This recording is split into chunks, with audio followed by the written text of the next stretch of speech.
Hey guys, and welcome to the Working Money Channel. Precisely what I've been saying. Crypto interest is at its lowest since December 2020. Now, I didn't pinpoint the date or anything, but guys, the sentiment in the market is low and Google Trends is reflecting the same. This coming from XRP Crypto Wolf. Interest in cryptocurrency worldwide has taken a significant hit, so this is not just happening in the United States or in Europe or in Asia or wherever. It is taking a worldwide hit, dipping to levels not observed since December of 2020, according to data from Google Trends. The data shows a current score of 9 on May the 25th, echoing the numbers of November 2020, a period that marked one of the lowest points of public engagement in the crypto world. Now, guys, this is what we are faced with. Let me bring up the total market cap here, and this is the daily. So, crypto sentiment right now is, if we're looking at the charts and, we're trading crypto, right? So we're in the market, we're looking at the charts. And for those of us who have been following, it's almost as if people are disregarding this entire period here. This is technically when sentiment should have been lowest because the market was at its lowest. However, we are seeing the market lowest right here, maybe because retail traders still do not have confidence, even though we are seeing higher highs and higher lows. Now, they were talking about the market hasn't been as low since when?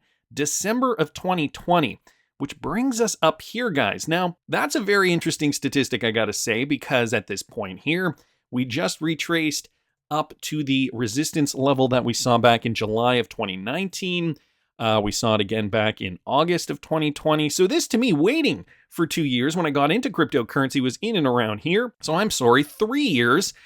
This, to me, was when cryptocurrency was getting really, really exciting, just starting to get exciting. And they're saying, the levels have not dipped as low since this point here, which was in and around late 2020. What does this tell us, guys?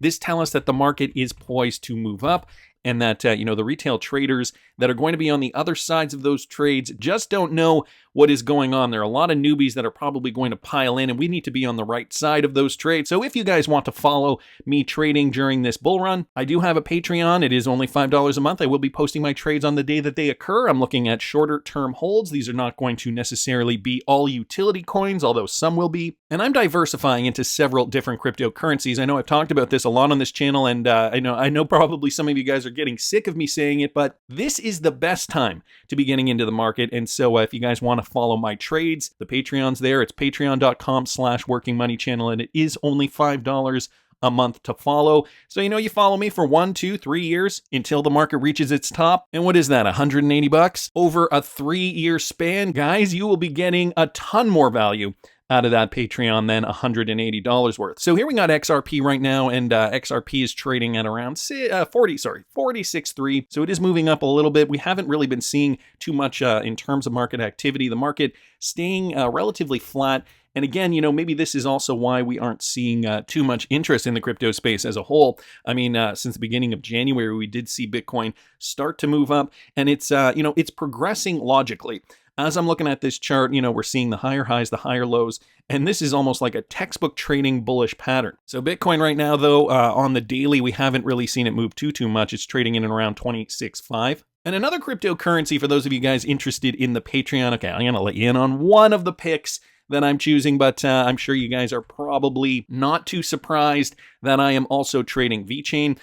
For my subscribers, I've already told you guys about this, a little sneak peek into my Patreon. Right now, you can get in at a steal of a deal, 0.019, and I've cost averaged my particular VeChain stack at about 0.021. Now, we're going to talk targets on the Patreon. We're going to talk lower entries to down cost average, if that's something you guys are interested in. But the bigger thing, guys, is diversifying. And so I'm going to outline around 10 to 15, maybe more, current positions that I hold. Some of these could pump sooner than later, so if this is something you guys are interested in, patreon.com/workingmoneychannel. Speaking of VeChain, though, part of the reason why I love this cryptocurrency is because the possibility for partnerships on this particular coin is humongous. This one from Cryptic Poet here on Twitter, VeChain scores a new partnership to connect the physical and digital world with revolutionary fidgetals. So VeChain has added to its tall list of real-world use cases an innovative product that connects the physical and digital world, term fidgetal, in a recent partnership with Federazione Italia Tennis e Patal, or FITP, as part of a partnership, a unique trophy embedded with an NFC chip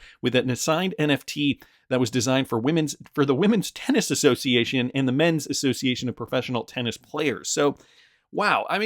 Something that is so out of the box that I would never have thought that this is something. But again, VeChain, they have the technology to be able to cross over to so many different industries, starting with supply chain management, but also, just being able to trace anything on the blockchain. And, you got to think of how many companies need traceability and need a company like VeChain to help them organize, basically. So according to the reports, the ATP Tour exists as one of the largest events in Italy with an expected physical attendance of 500,000 people. This makes it the perfect place for the VeChain blockchain to be showcased to the world. So VeChain expanding to Europe and Italy in this particular case. And a statement from the company: for consumers, Fidgetals offer new ways to connect with brands and communities while gaining true digital ownership of an item, protected by NFT plus blockchain attributes. For high-value goods, Fidgetals preserve value by ensuring authenticity and provenance, solving fraud problems in secondary resale markets. So getting into the NFT game, but that is, again, just one part of VeChain's business. They are already partnered with companies like Walmart China,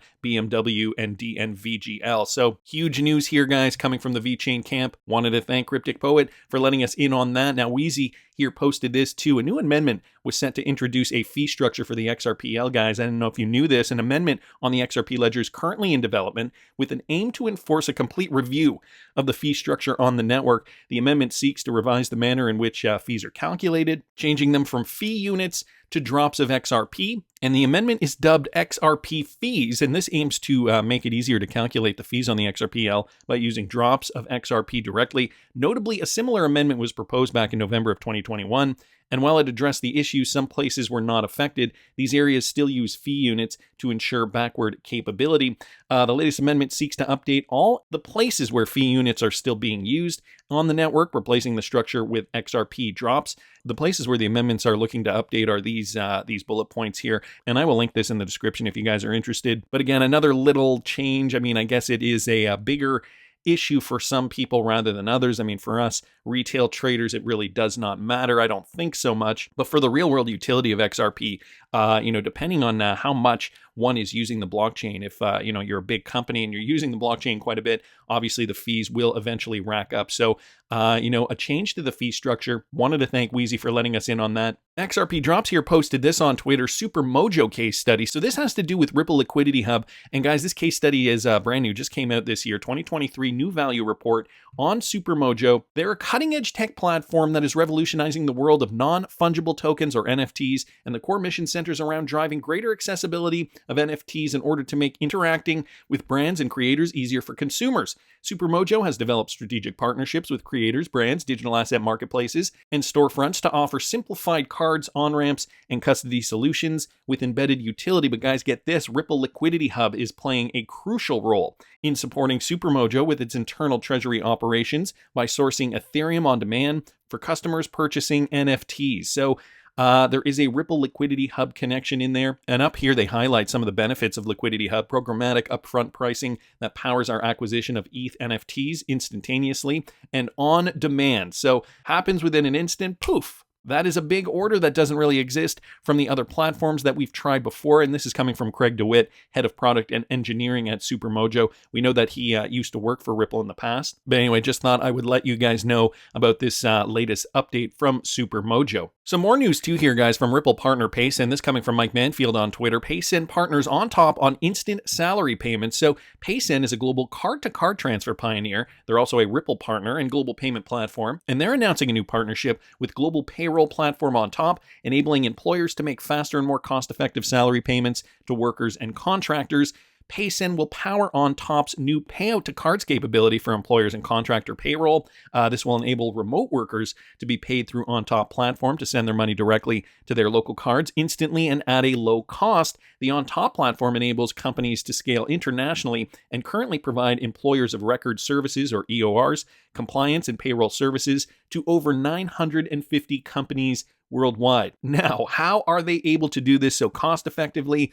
Obviously running on the XRP ledger, considering we know Payson has been a Ripple partner for a very long time now. Again, another example of how these companies are partnering with other companies, in this case On Top and payroll, another big, use case, another great possibility here for some of these companies to be able to streamline their product and to be able to give their end user a better experience. So run it on the XRP right, and payroll will not have to take 2 weeks anymore. Brad Garlinghouse has famously said in the past that a huge XRPL use case is payroll, and technically, if you swipe in, swipe out, you can get paid within minutes, or technically seconds, after the time you swipe out of your job, because the blockchain is that efficient, or can be that efficient and that fast.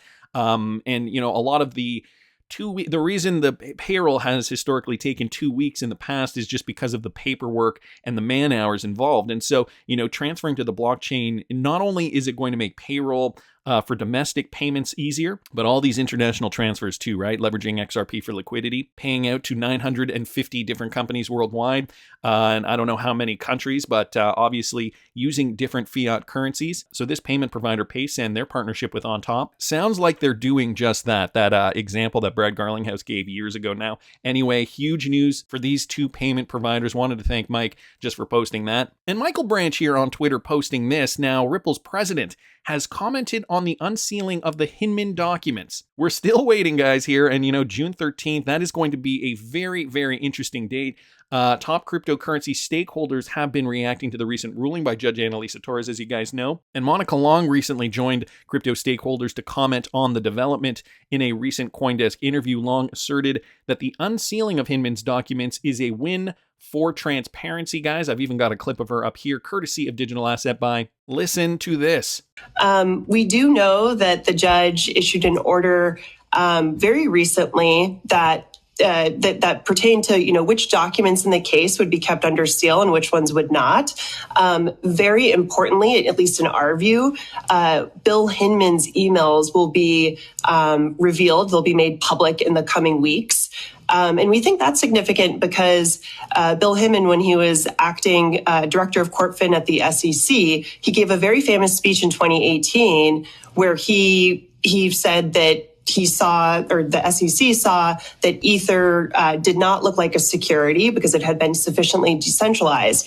And now we're going to, through the revealing of his emails, we're going to get more insight into what went into that decision.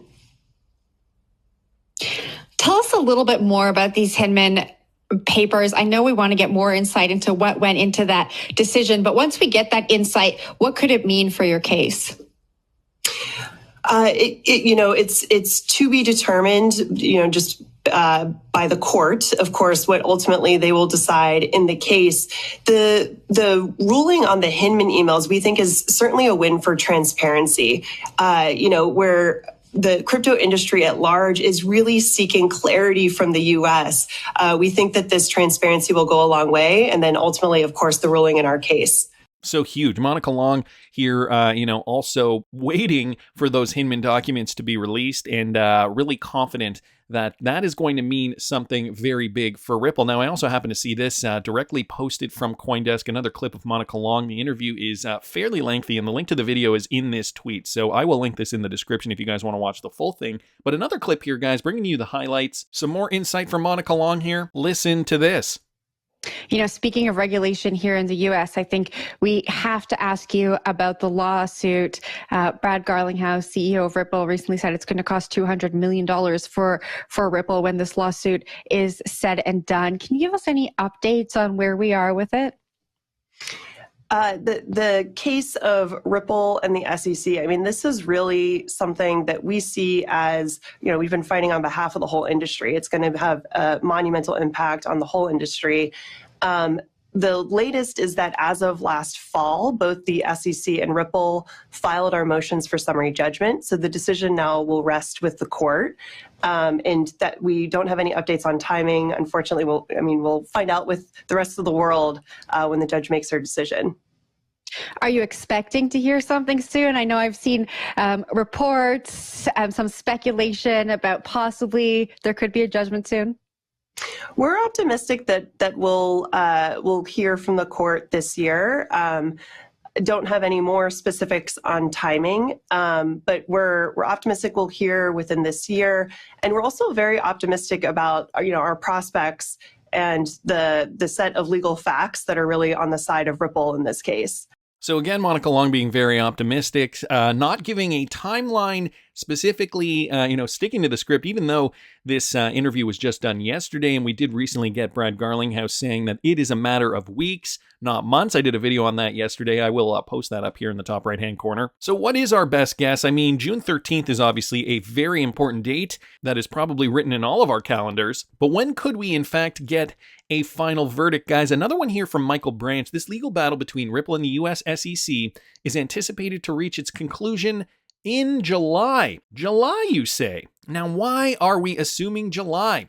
Well, guys, this prediction, not a prediction, by the way, this assumption is made by none other than Jeremy Hogan. He took to Twitter to share his insights on the case, noting a pattern in the timing. And I don't know if you guys caught this, but I happened to see Jeremy Hogan's tweet here. The judge in the Ripple case has been making major rulings about every 9 weeks, okay? So he's noticing this pattern. The first ruling, September the 29th, the second one, December 19th, then March 6th, and then May the 16th.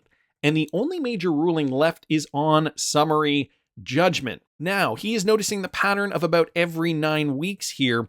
And if that pattern were to continue, that could come out mid-July. And he says here, he specifies it's not a prediction, just a pattern. I guess the question now becomes, how much do you want to place a bet that Judge Analisa Torres is a creature of habit and will continue with this predictable pattern of making major rulings about every 9 weeks? So I don't know, maybe it has to do with her schedule, maybe it has to do with something else, maybe it has to do with something internally. Jeremy Hogan, though, seems to be isolating this.